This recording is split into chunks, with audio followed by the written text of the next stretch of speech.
लोकसभा चुनाव की रणभेरी से ठीक पहले मुख्यमंत्री योगी आदित्यनाथ ने वीरवार को यहां विपक्ष पर करारा तंज कसा। उन्होंने कहा कि जो कहते थे कि अयोध्या में परिंदा भी पर नहीं मार सकता, वो देखे कि 22 जनवरी से 10 मार्च तक 48 दिनों में 1 करोड़ श्रद्धालुओं ने रामलला के दर्शन किए हैं। इस दौरान अयोध्या ने देश दुनिया के सामने आतिथ्य धर्म का अद्भुत उदाहरण प्रस्तुत किया है।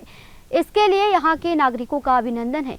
सीएम योगी यहां जीआईसी मैदान में भाजपा के लोकसभा प्रत्याशी लल्लू सिंह के समर्थन में जनसभा को संबोधित कर रहे थे। इस दौरान उन्होंने 1090 करोड़ की 411 विकास परियोजनाओं का लोकार्पण और शिलान्यास किया। योगी ने बताया कि भव्य और दिव्य मंदिर में रामलला के विराजमान होने के बाद यहाँ किसी सार्वजनिक कार्यक्रम में वे पहली बार आए हैं। प्रभु श्री रामलला की ऐसी कृपा रही है कि शांति और सौहार्दपूर्ण तरीके से 1 करोड़ लोगों ने सुगमता के साथ सुरक्षित दर्शन किए।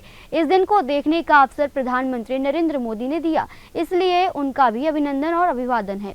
मुख्यमंत्री ने कहा कि अयोध्या का नाम पूरी दुनिया में गूंज रहा है। हर कोई यहाँ दर्शन के लिए आना चाहता है। राम की जन्मभूमि दुनिया की सुंदरतम नगरी बन रही है। उन्होंने सभा में मौजूद समर्थकों से सवाल किया कि यदि सपा, बसपा और कांग्रेस की सरकार होती तो क्या ऐसा होना संभव था?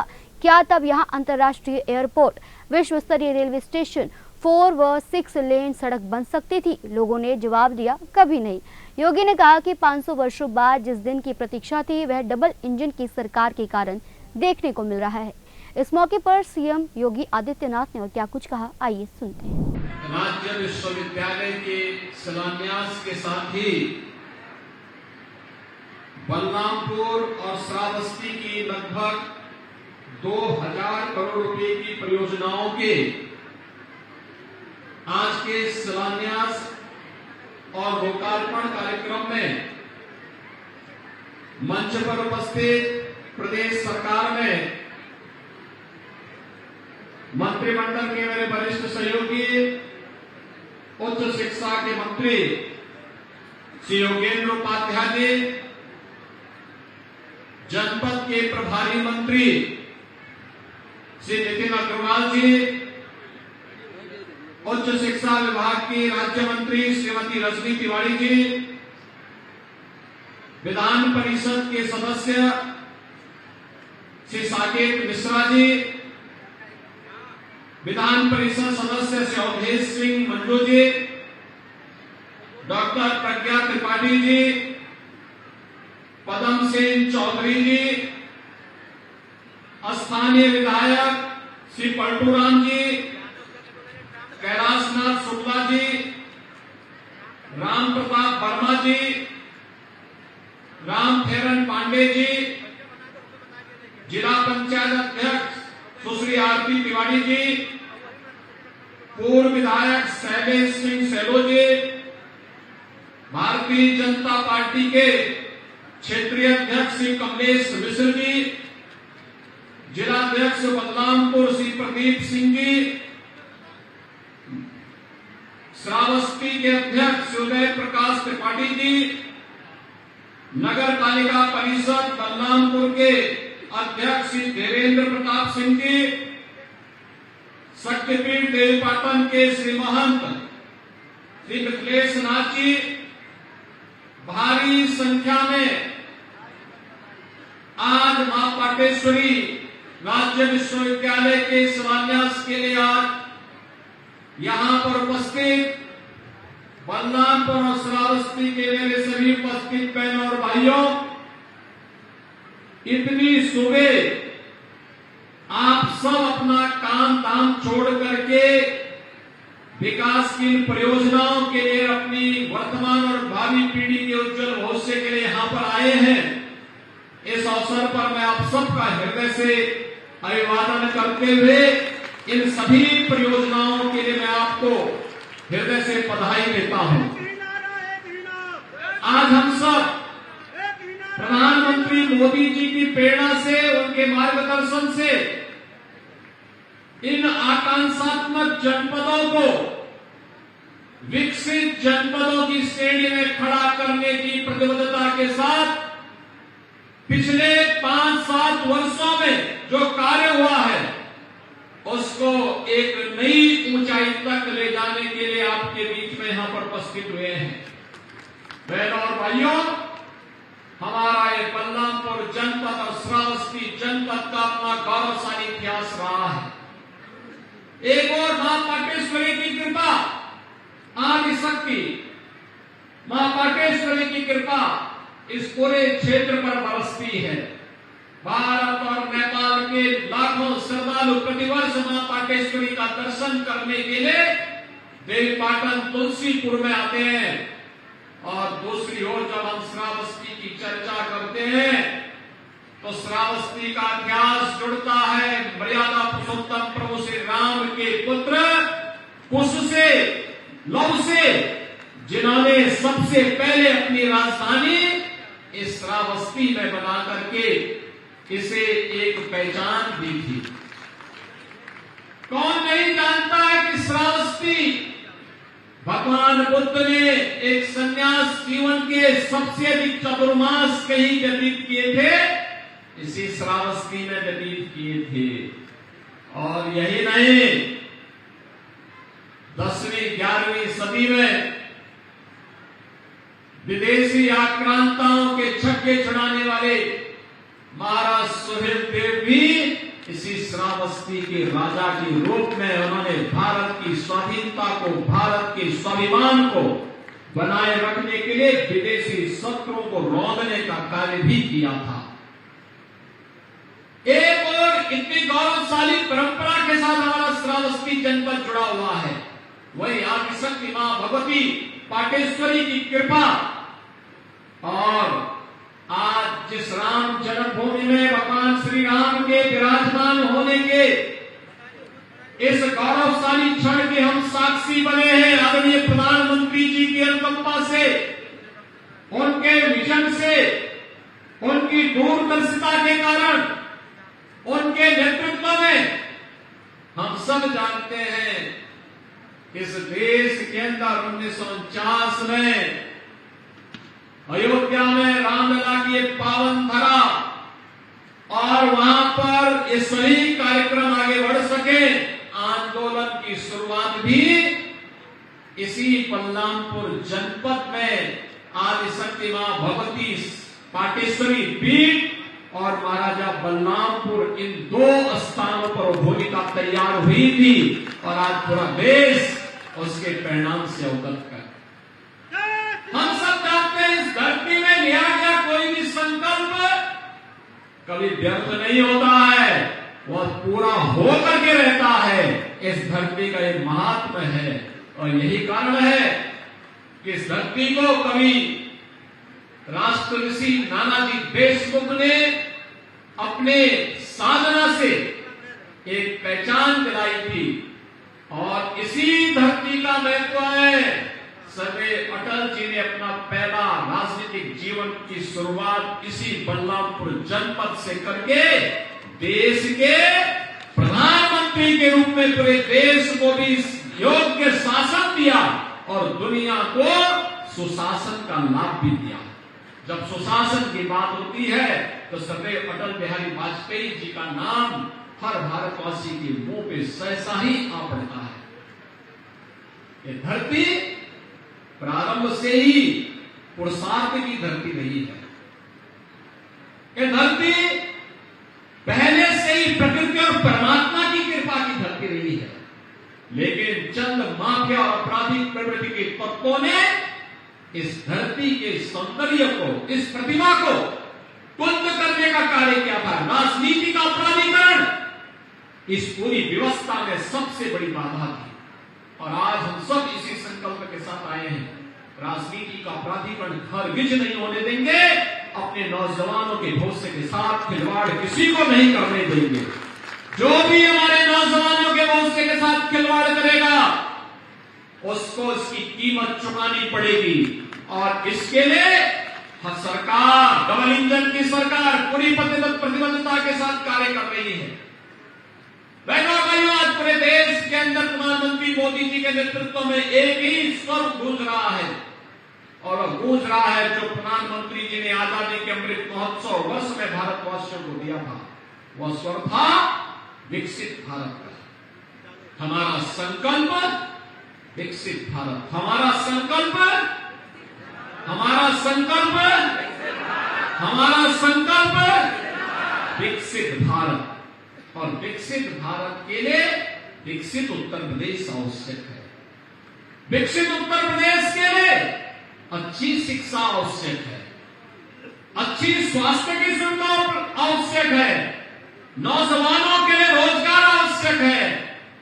विकसित भारत के लिए और विकसित उत्तर प्रदेश के लिए उद्योग धंधे आवश्यक है, खुशहाल किसान आवश्यक है, बेटी और व्यापारी की सुरक्षा आवश्यक है।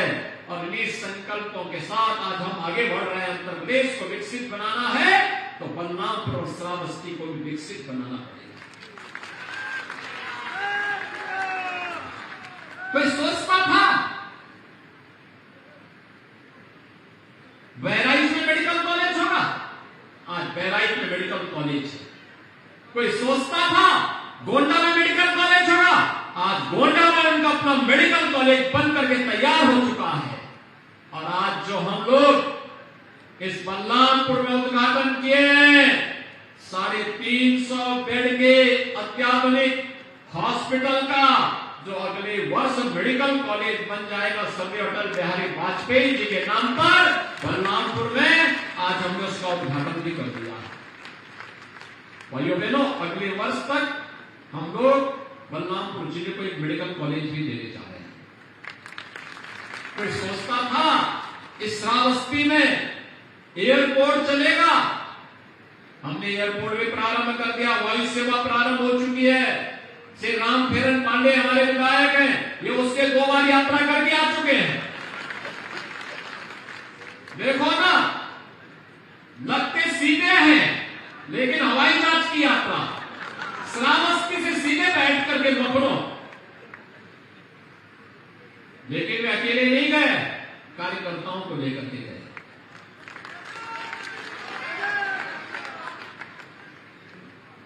बहनों भाइयों, और आपको विश्वविद्यालय भी मिल गया, बलरामपुर में विश्वविद्यालय हो, एक कल्पना थी, आज साकार हो चुकी है। बहनों भाइयों, साकार हो चुकी है, आपका ये नया सपना साकार हुआ है। होली के पहले ये 2 नए उपहार इस कमिश्नरी वासियों को 3 जनपदों में से 4 जनपद में से 3 में मेडिकल कॉलेज 2 बन चुके हैं, तीसरा का उद्घाटन हो रहा है, और एक विश्वविद्यालय भी, एक एयरपोर्ट भी।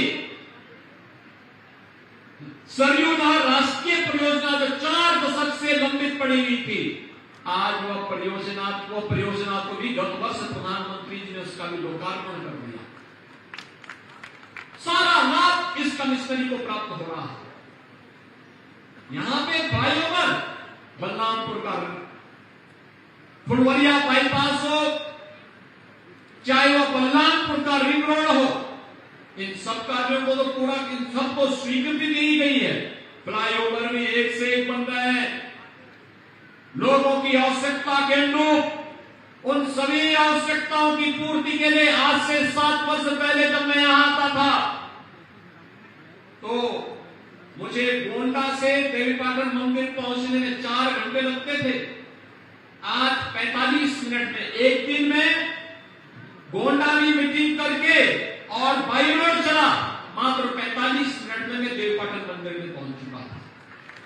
बहनों भाइयों, यह जब सरकार की नीयत साफ होती है तो स्पीड अपने आप पकड़ने लगती है। सरकार जब शुद्ध नियत से काम करती है तो स्पीड अपने आप पकड़ने लगती है। स्पीड ही विकास को आगे बढ़ाता है, हर चेहरे पर खुशहाली लाता है। बिना भेदभाव के शासन की योजना का लाभ गरीबों को मिलता है। यहां पे राशन की सुविधा का लाभ कितने लोगों को मिलता है? राशन, सरकार का फ्री में राशन की सुविधा मिल रही है ना? क्या ये पिछली सरकारों में मिलता था? क्या सपा, बसपा, कांग्रेस ये फ्री में राशन देते? क्या आयुष्मान भारत का कार्ड क्या ये लोग दे पाते? क्या और गरीब को मकान क्या ये लोग दे पाते? आज तो भाइयों बहनों, जब भी मुझे आने का अवसर प्राप्त होता है मैं पहले जब 17 में मुख्यमंत्री मुझे बनाया गया था, 17 में बाढ़ आई थी, मार्च में मैं मुख्यमंत्री बना और जुलाई में बाढ़ आई थी। तो उस समय जिला मुख्यालय श्रावस्ती भी, बलरामपुर भी सारा पानी से लबालब भरा हुआ था। हम लोगों ने बाढ़ बचाव के कार्य समय से पूरे किए। 17 के बाद यहां पे जिला मुख्यालयों में पानी नहीं आया। बाढ़ की समस्या का स्थायी समाधान का रास्ता हम लोगों ने निकाला, नदी को ड्रेसिंग किया, लोगों के बचाव के उपाय किए, हर पीड़ित को राहत सामग्री भी उपलब्ध कराई। आज समस्या का समाधान हुआ। सबसे खराब सड़कें इस कमिश्नरी की हुआ करती थी, क्या गोंडा, क्या बहराइच, क्या श्रावस्ती, क्या बलरामपुर। आज सबसे अच्छी सड़कों में से इस कमिश्नरी में भी अच्छी सड़कें हैं, एयरपोर्ट है, स्वास्थ्य की बेहतरीन सुविधाएं हैं, अन्य संस्थाओं का यहां पर गठन हो रहा है, हॉस्पिटल्स बन रहे हैं, अन्य सुविधाओं को उपलब्ध करवाने का कार्य किया जा रहा है। और आज उसी प्रतिबद्धता के साथ हम सब आपके बीच में यहां पर आए हैं। अगले इसी माह 24, 25, 26 में होली का पर्व पड़ रहा है। होली के पूर्व अपने लोगों को कुछ तो उपहार दिया जाता है और हम लोग तो भविष्य बनाने का उपहार दे पाएंगे। ये भविष्य बनाने का उपहार है, आने वाली पीढ़ियां बनेगी, कई पीढ़ियों का भविष्य बनने वाला है। हमारे विश्वविद्यालयों में परंपरागत पाठ्यक्रम तो चलेंगे ही, रोजगार परक पाठ्यक्रम भी हम देंगे। 3 महीने, 6 महीने, 1 साल के पाठ्यक्रम होंगे, जहां पर कोई व्यक्ति तत्काल स्किल डेवलपमेंट के साथ जुड़ेगा और रोजगार प्राप्त करेगा। और बच्चों को तकनीकी दृष्टि से सक्षम बनाने के लिए भी कार्यक्रम होंगे। यहां पर प्रतियोगी परीक्षाओं की तैयारी के लिए भी अभ्युदय कोचिंग हर विश्वविद्यालय में प्रारंभ करवाया जाएगा। हमारा बलरामपुर, श्रावस्ती, गोंडा और बहराइच का छात्र भी प्रतियोगी परीक्षाओं के माध्यम से उच्च शिक्षा के नए नए सोपान स्थापित करेगा और जीवन के प्रत्येक क्षेत्र में आगे बढ़ करके वह भी इस जनपद के विकास में अपना योगदान दे पाएगा। ये सभी विकास की प्रक्रिया को जोड़ने के लिए कार्यक्रम। और भाइयों, यही प्रधानमंत्री मोदी जी चाहते हैं, विकास अब दिल्ली के लिए ही नहीं, यहां के गांव के लिए भी होगा। एक गांव से निकला हुआ विकास, हमारा गांव जब आत्मनिर्भर होगा, हमारा नगर निकाय, नगर पंचायत, नगर पालिका जब आत्मनिर्भर होगी, तो आत्मनिर्भरता विकास की नई ऊंचाइयों तक हमें पहुंचाने में योगदान देगा। और आज उसी का परिणाम है। आज आप देख रहे होंगे सरकार बदलती, आपके वोट की कीमत क्या होती है? ये वोट की कीमत है भाइयों, एक वोट की कीमत बेटी की सुरक्षा भी कर देता है और व्यापारी की सुरक्षा भी करा देता है। एक वोट नया उद्योग लगाने में भी सहायक होता है और नौजवान की आजीविका का भी माध्यम बनता है। एक वोट आपकी आस्था को भी सम्मान देता है, अयोध्या में रामलला को भी विराजमान कर देता है। यही है वोट की कीमत। और नहीं तो बेटी भी पिछली सरकारों में सुरक्षित नहीं थी, व्यापारी भी सुरक्षित नहीं था, गरीबों के हक पर डकैती बढ़ती थी, विकास की योजनाएं माफिया चट कर जाते थे, आस्था के नाम पर खिलवाड़ होता था और राम का नाम लो तो लाठी और गोली चल जाती थी। आज तो ऐसा नहीं हो सकता है। आज तो पूरी दुनिया अयोध्या आ रही है। आपने देखा होगा 1 सप्ताह पहले जो आंकड़े आए थे, अकेले अयोध्या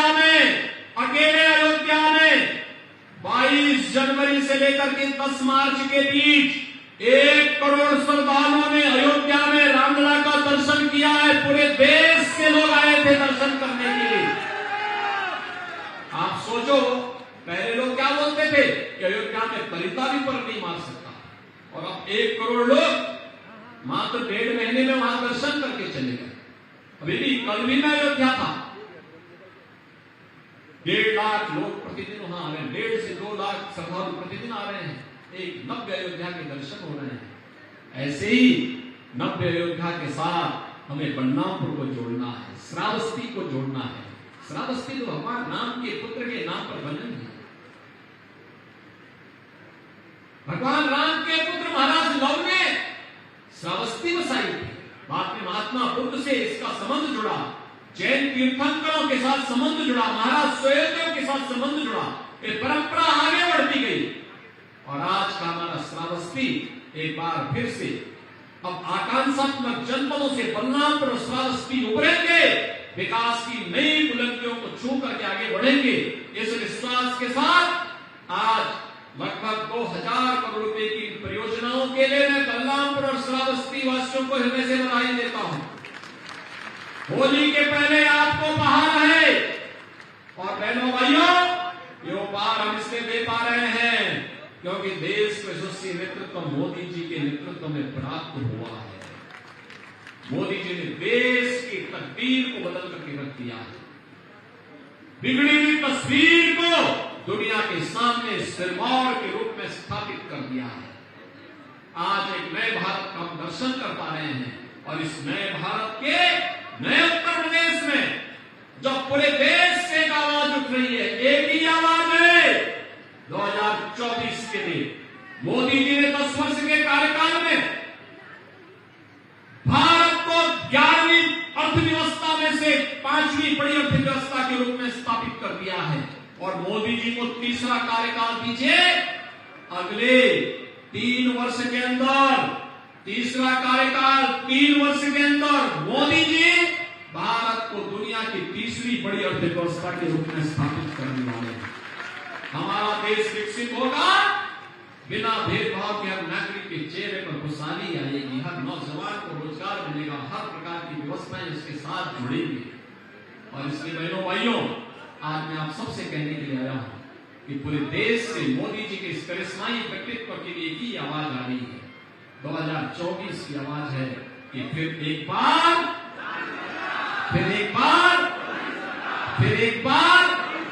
मोदी सरकार। 24 की आवाज होनी चाहिए, फिर एक बार मोदी सरकार। क्या आप लोग सभी सहमत हैं? मोदी जी के लिए 2024 के लिए फिर से लोग सहमत है ना?